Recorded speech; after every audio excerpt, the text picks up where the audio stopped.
Namo tassa bhagavato arahato samma sambuddhassa. Namo tassa bhagavato arahato samma sambuddhassa.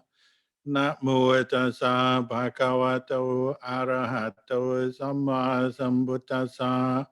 Buddhang dhammang sanghang namasami.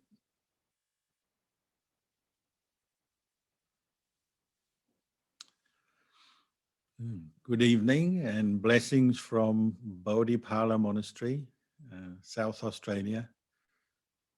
So I have a change of venue tonight, which is just a good sign that the interest in Buddhism continues to grow around the world. And this is perhaps the newest monastery, or one of the newest monasteries in the Sangha of Ajahn disciples around the world. So I've come to visit here this weekend, so hence this Zoom session is coming from here.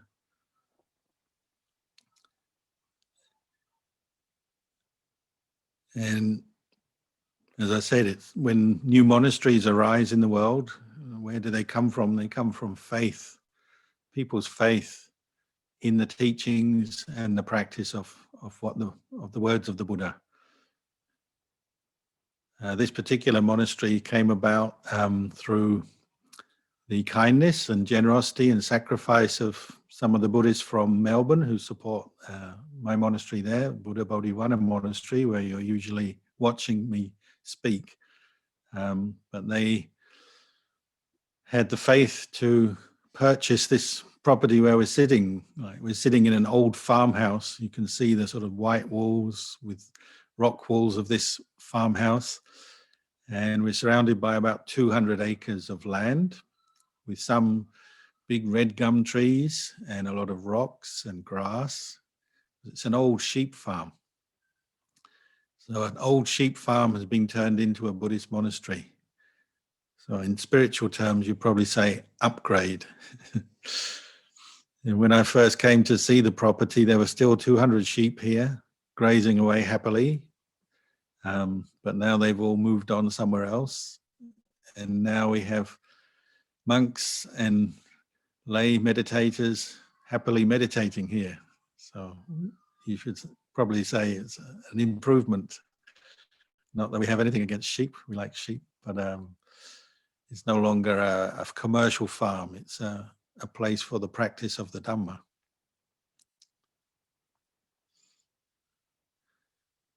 We say the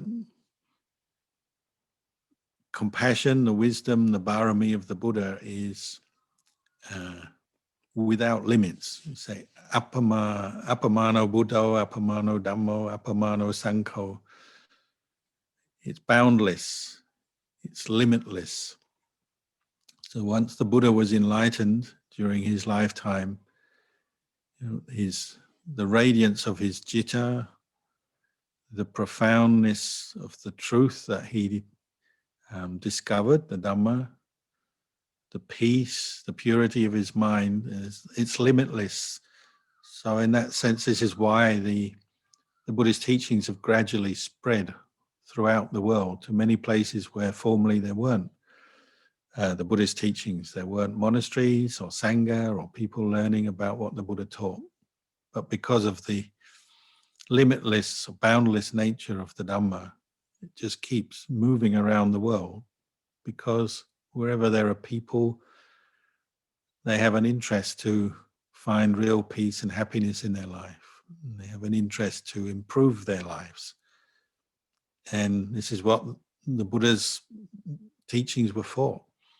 For us, wherever we are in the world, whether we're in Adelaide, South Australia, or any other part of the world, we come to have interest in what the Buddha taught because of our wish for peace, happiness, an end to stress, an end to suffering. And so these Buddhist teachings just continue to spread around the world, you could say. It's not because of some plan to convert the world. It's just because people have an interest to learn and find out what will help them to be happier and lead happy, fruitful lives. That what brings us to the Dhamma.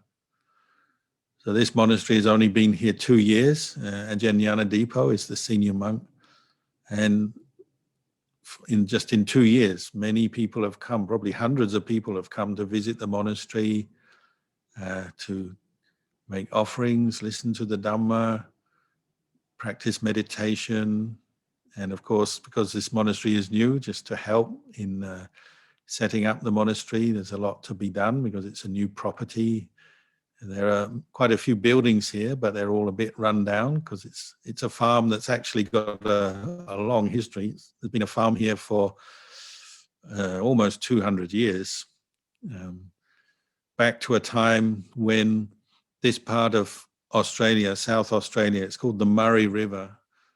This area was actually one of the wealthiest places in the world back in the 1870s. There was a gold rush. So they say the first Asians who came over were looking for gold. And there were a lot of Chinese people came to this region in that period. But there's also sheep farms everywhere. And in that period, over 100 years ago, wool was actually a very expensive commodity throughout the world, and they would export it from this very region. So it was considered one of the wealthiest parts of the world. Now there's still some wealth here. The gold has gone. A lot less sheep are around. But, Adelaide as a city has developed in other ways. There's universities and businesses, and out in this area, a lot of the sheep farms have turned into wineries. And winery makes a lot of money for the region. But it's not quite as wealthy as it used to be in those days. And that's just a reminder that the world goes up and goes down. The economy, the success of places changes over time. Material wealth, economic wealth is never an absolute refuge in our life because things can change. Cities can grow, cities can shrink. Economies grow, economies shrink. The Buddha advised us not to put all our faith and all our hopes just on economic or material progress alone, although it's a valuable part of our lives.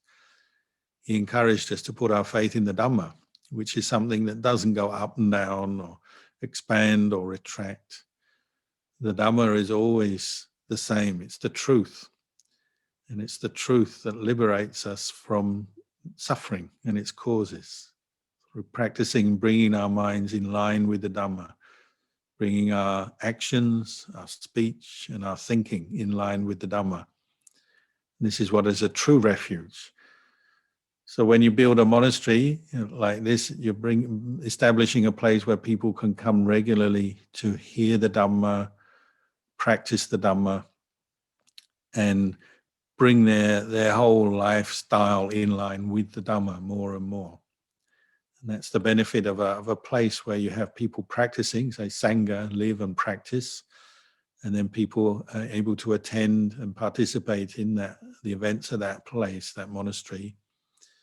Over time, it gives you a real refuge through regular, constant practice. We all have to practice wherever we are. So we may be at home, we may be at a place where there's no monasteries, but you know how difficult it is when you're practicing far away from Sangha, from monastery.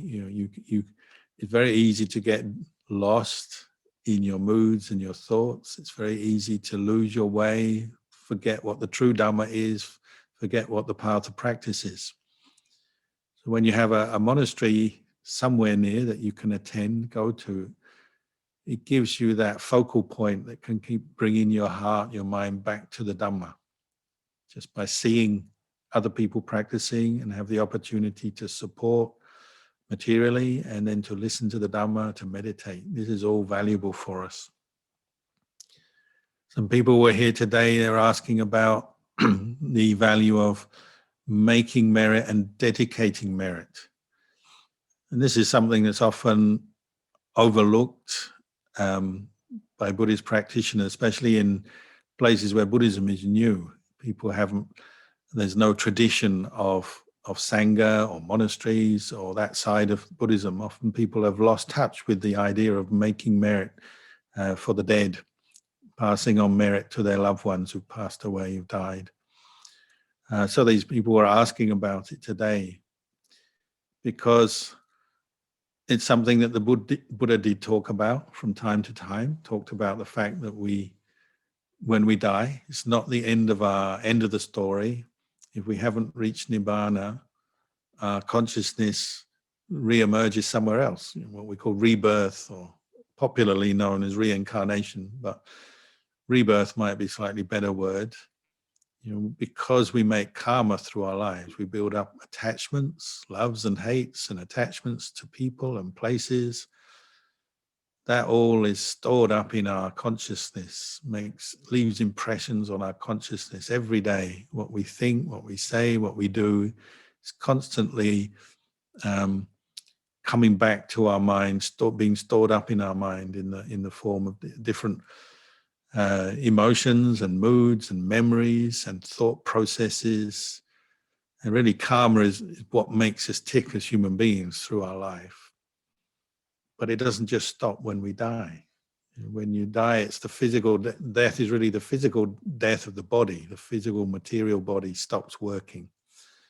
But consciousness continues. And if there's still attachment to an ego, a sense of self, there's still what it takes to make karma, good and bad. And that goes on in the karma making process, you could call it. It goes on into our next life and determines where we're reborn. Many of our teachers have reminded us, as the Buddha did, that if your mind is not at peace, it's not clear, it's not in a wholesome, skillful state at death, then you may not be reborn again immediately as a human or in a particularly peaceful, good place. You may be reborn as a ghost, for example. So the Buddha talked about hungry ghosts and say there's one class of ghosts that when we do share merit, our good actions, we make merit in different ways through the practice of charity, generosity, through meditation, listening to the Dhamma, and so on. When we share that merit, dedicate it to our loved ones who pass away, it can actually help them and be a cause for them to rejoice in the goodness that we're doing, the good actions, and can maybe even be a cause for them to be born on further into a good place, from a place where they're still in a state of suffering, unhappiness.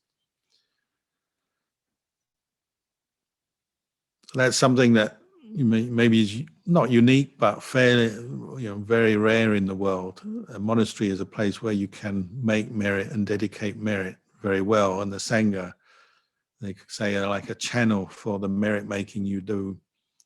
Because Sangha people, monks or nuns, who keep the Vinaya, keep precepts, live in a simple and moral way and dedicate their lives to spiritual practice. That develops a certain good karma. It's another kind of good karma in itself. And when you make merit, make donations, practice generosity with the Sangha, or just meditating with them, listening to the Dhamma, lots of good things arise from that. It nourishes our mind. And this is what you can dedicate. And the Sangha acts almost like as a channel for, or magnifying glass, to kind of focus the merit you make into a sort of a stream with a bit of strength to it that can really help our loved ones. I remember when I used to stay with Ajahn Mahabua, one of our teachers, he used to say over and over again that people forget to dedicate the merit they make in their life.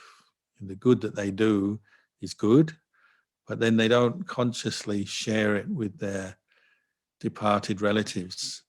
And he's reputed to have abhinya, psychic powers, to be able to see beings in other realms. And he would say, there are these beings in other realms waiting for merit. And sometimes they just, nobody thinks of them, nobody makes that dedication, and so they don't receive their merit when they could have. This happens in the world. So it's something to think about. This family who are asking about it, they're asking because they said the mother regularly does chanting and what we call puja in front of a Buddha statue. But then the daughter will sometimes have a dream or even see something that she thinks maybe is a ghost coming. And if you ask people, this is quite a common experience, but people don't like to talk about it because they're shy or embarrassed. And that's fair enough, because a lot of the people in the world wouldn't support such a view, or they'd put you down, criticize you if you talked about those things. But they were in the peace and safety of a monastery, so they were talking quite happily about this and asking what's happening. And so the mother is sharing the merit, and the daughter is witnessing, oh, maybe sometimes there are beings around looking for merit. And when you talk about it, actually many people have this experience. Many people I know, before they come to a monastery, they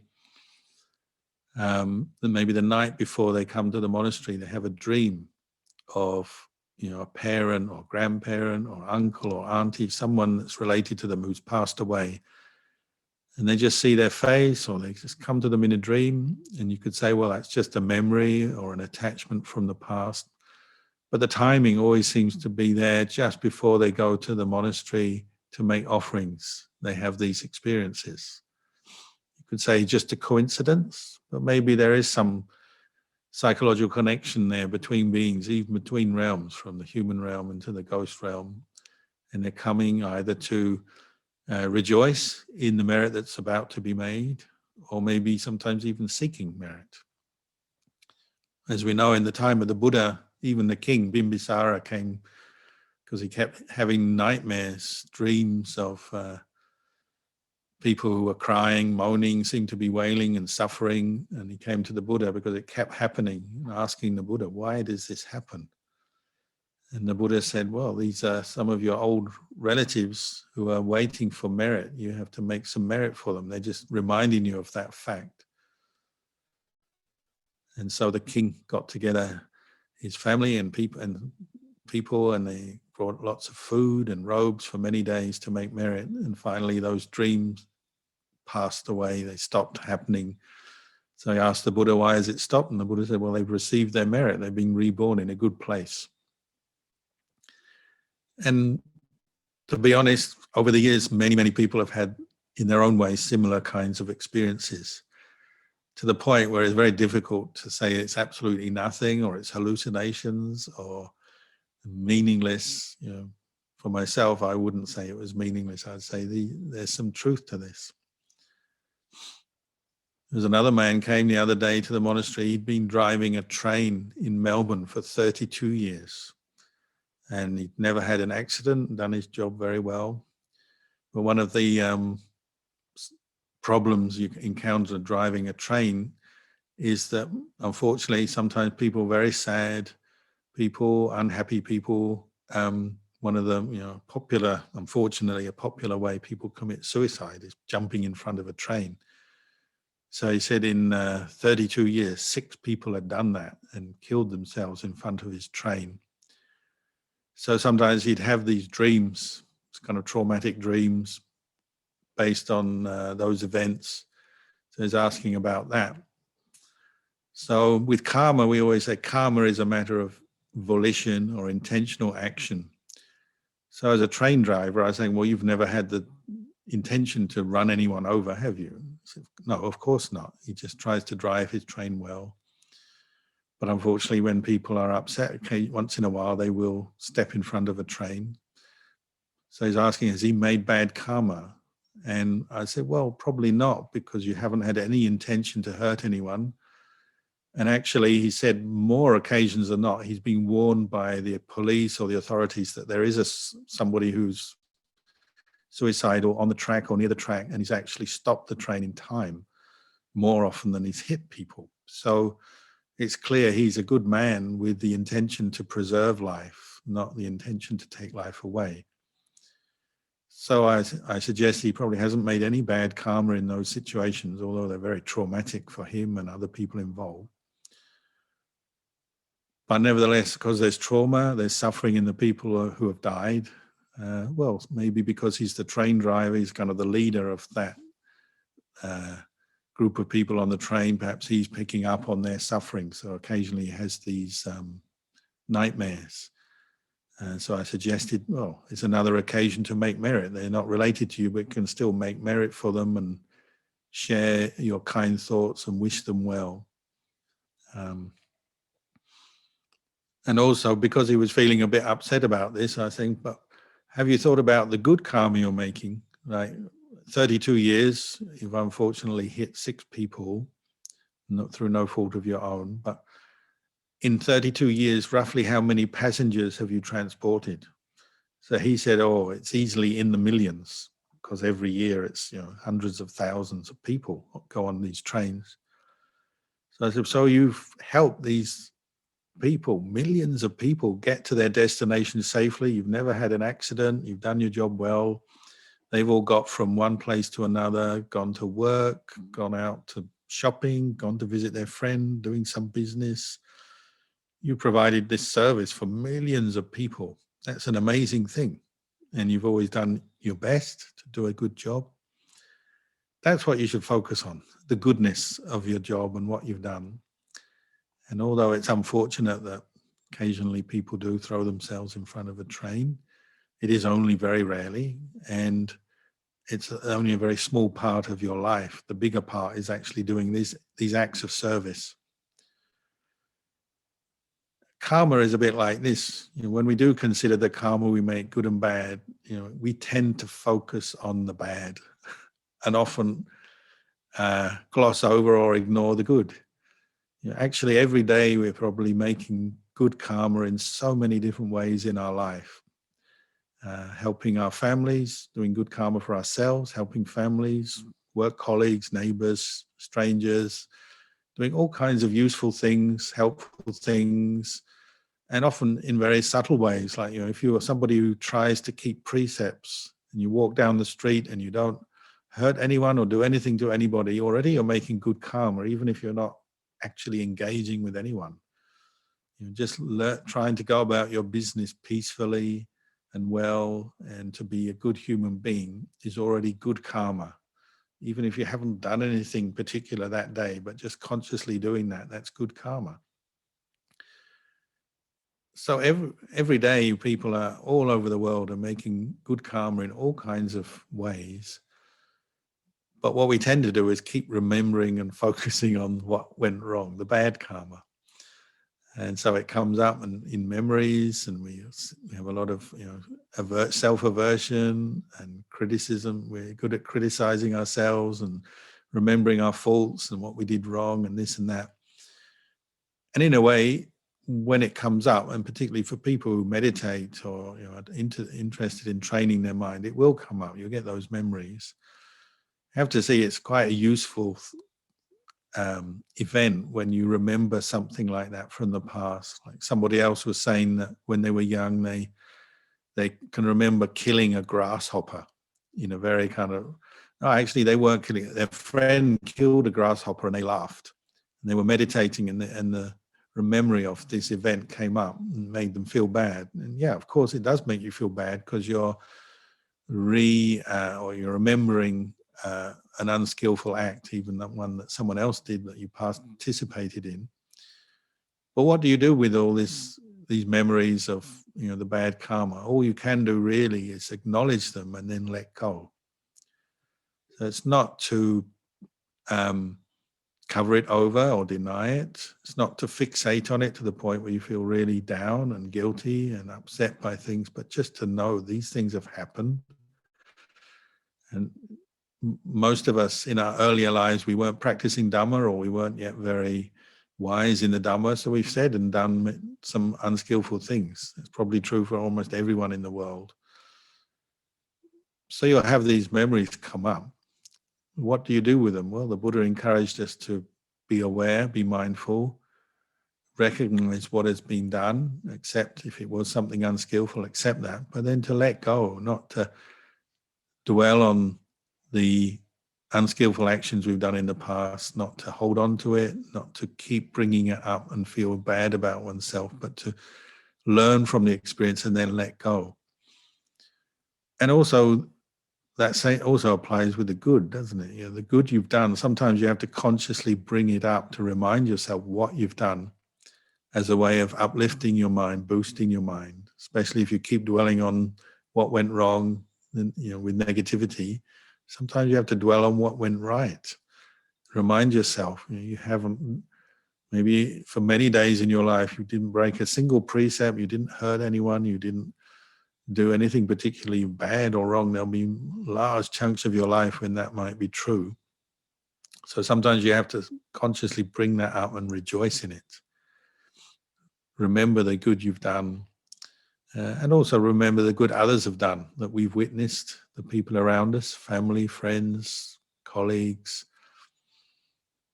And this is a valuable part of training our mind, becoming familiar with karma, both through personal experience, our actions from the past, and then observing our intentions, our volitions as they come up day by day, and trying to be as clear and honest with yourself as you go through your life about the kind of karma you're making from day to day, moment to moment through your day. In one sense, this is one of the good things about the practice of the Dhamma, is that you at any moment in your day, from morning to night, you always have the opportunity to make some good karma, simply by establishing more mindfulness at any moment. You're making good karma. Reflecting on the Dhamma, remembering Dhamma teachings, or just reflecting on your experience in light of the Dhamma is good karma. And you can do that at any moment. We can also practice kindness and compassion and help other people and do a good job in the things we do, of course. But even if you're just idling your time away doing nothing very much, you can bring your mind to reflect on the making of good karma, what you've done in the past, what you intend to do. And that's already made good karma in that day, by just bringing your mind to reflect with mindfulness and wisdom at that moment. Sometimes people even feel very sorry for themselves, when they're getting older and weaker, maybe lying in bed. And you hear this quite often, they say, oh, I can't practice the Dhamma anymore. I can't do any good. My life has become useless. And it's quite understandable you might feel like that. But if you think about it, even lying on a hospital bed or at home in bed, very weak or very elderly or sick, if your mind is still active, you can still develop it even when your body is kind of not functioning. If you can have a thought, a wholesome thought, that is already good karma. Which is why the Buddha said, when you're very sick or frightened or getting close to death, think of the Buddha. Already your mind becomes a little bit brighter at that moment. Brightens the mind. If you can think of some teachings of the Dhamma, at that moment, it brightens your mind. Gives you clarity, clears away some of the negativity or the worries or the fears that may be coming up. And you can do that literally to the last moment of your life, or as long as you're conscious. Or you could turn your mind to be mindful of the breath at any moment in your life. And already that moment becomes a moment of making good karma by establishing mindfulness on the breath. Even in the middle of a busy work day, you take a few moments just to compose yourself, bring your mind to the breath. That's good karma at that moment in that day. So this is why they say the practice of Dhamma, it's limitless, it's available to us. The Dhamma is always there, the truth is always there, the opportunity to make good karma is always there. And sometimes we have to review our lives in this way and remind ourselves of some of the good that we've done, because it uplifts us and it counters this habit of always focusing on what's wrong, what's negative. And it gives us, some strength of mind. And then maybe sometimes we, in a more formal way, we dedicate that merit, the good karma we've made through our practice of mindfulness, listening to Dhamma, chanting, practicing generosity in different ways. We consciously dedicate that as well to our deceased loved ones. And that's another problem, is when someone you love passes away, often there's that feeling of helplessness. What can I do for this person? What can I do in to respond to this situation. Someone I love has gone. Usually we're overcome with sadness, grief, and that often paralyzes us. But to sometimes just sit down quietly, calm your mind. Some people do it this through chanting, some through meditation, and then dedicate your merit, your good karma that you've made at that time to the dead person. And that's doing something. When you're meditating, people often look at a meditator and think, oh, they look very passive. They're not doing anything useful for anyone. But maybe they're quietly calming the mind and then dedicating their merit to a particular loved one. Or if there's no one in particular, it could be to people who have passed away that you can't remember their name, or just a vague memory of, or people you don't know who they are, but you assume they're some relatives of yours that have passed away, and you can share the merits with them. We can do this at any time when we have some free time, and it's a way of responding to death wisely, making merit and dedicating merit. And a monastery is a place that's very suitable for that. It's a place you come and you can make merit in so many ways. You get reminded of how to do it, you get supported, and then you send your thoughts to your loved ones. And this generates a very good feeling. So it's a part of Buddhist practice that is something that people often forget, or it's not it's played down in general society. People don't talk much about it, but actually it's something that can motivate you to put more effort into your practice. When you realize you're not only doing this for yourself, but you're doing it for other beings. We can share merit with all beings in all realms. And the Buddha himself would every day send his mind forth to spread metta, unconditional loving kindness, compassion out to the world, and not just to human beings, but to beings in other realms as well.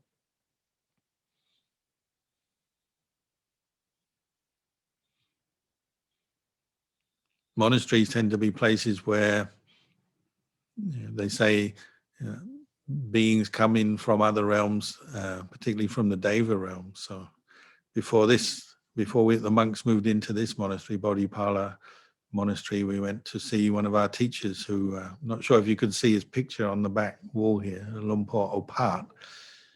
And we asked him, he's never come to visit this land, but he sat and meditated, and he said, oh yes, there's some devas there.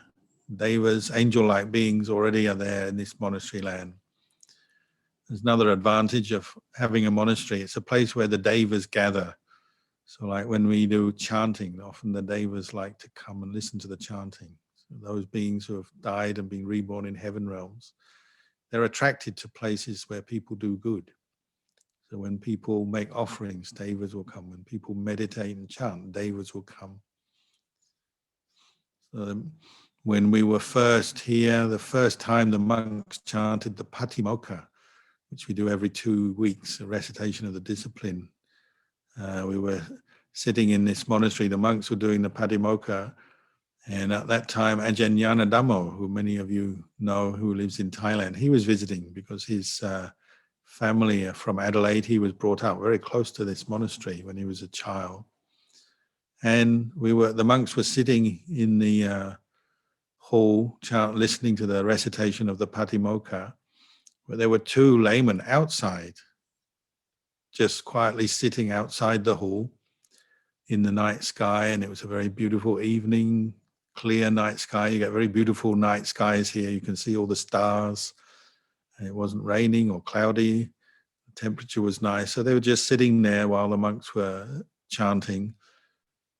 And one of them saw this beautiful glow of light float over the hall where the monks were sitting. This sort of golden circle of light just floated over, and he saw it, and it just floated away.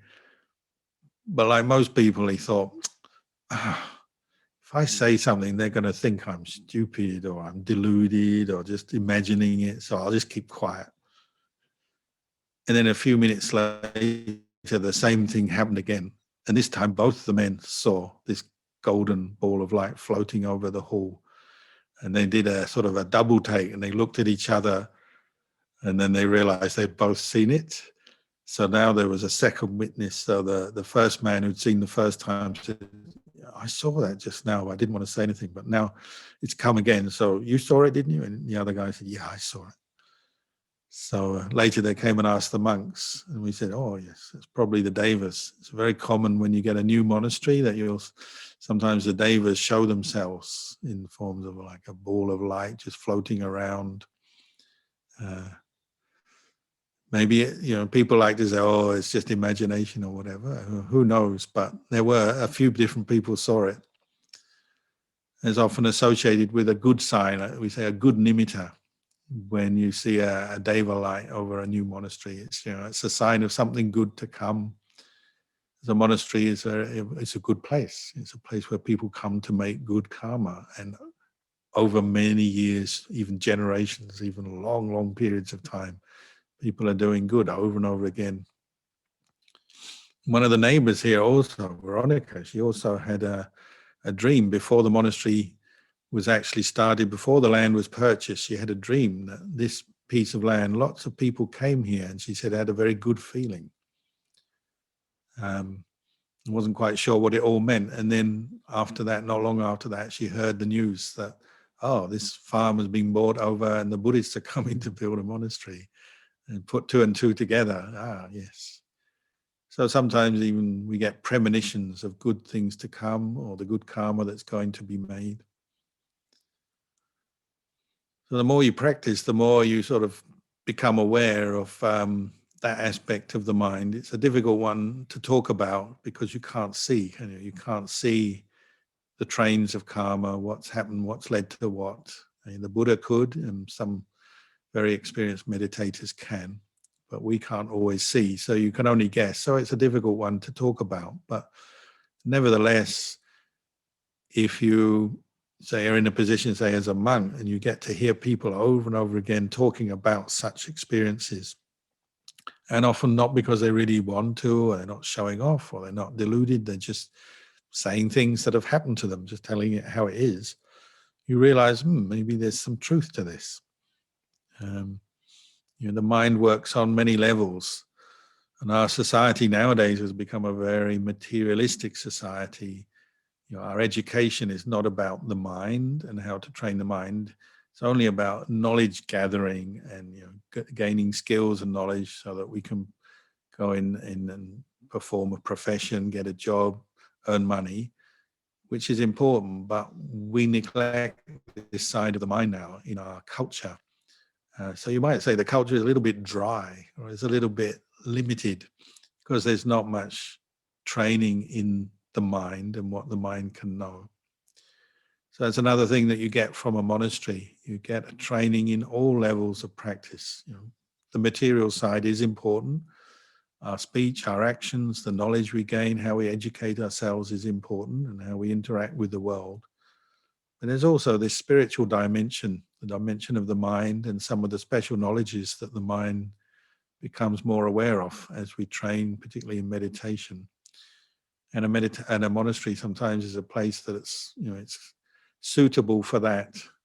It's a place where you can feel comfortable to talk about, say, a deva, or making merit for the dead, or a ghost, or sometimes people have a dream or a vision or something like that. Not that it's the most important part of our practice, but it is part of the practice, and it's true.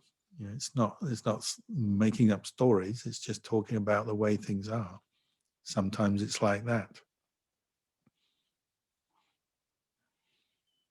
So we're here in South Australia at Bodhipala Monastery.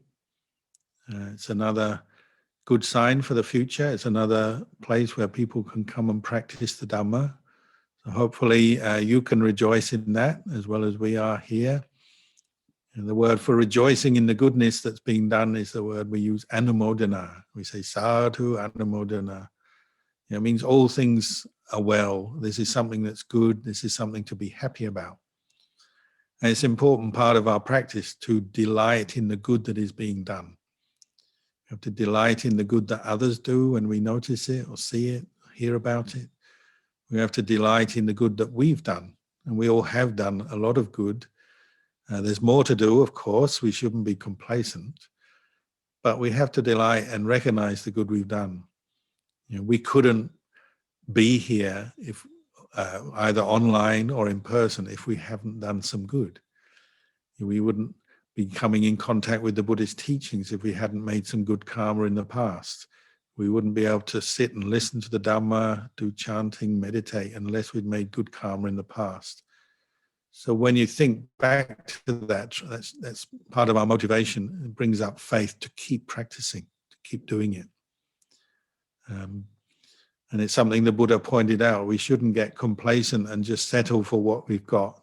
Say, oh, I've made enough merit, I've made enough good karma, I'm going to sit back now. It's a very dangerous attitude because the world is uncertain. We don't know how long we're going to live, how our health will be, how our life situation will be, in 1 year's time, 5 years' time, whatever. We really don't know. So the Buddha didn't encourage us to sit back and say, I've done enough good karma for now. He encouraged us to keep practicing and remind ourselves why we practice, why we make good karma, how it's valuable for us, how it helps us and how it supports other people. If we keep practicing, then we should experience more happiness. Our minds should get brighter, happier, and good things come from this.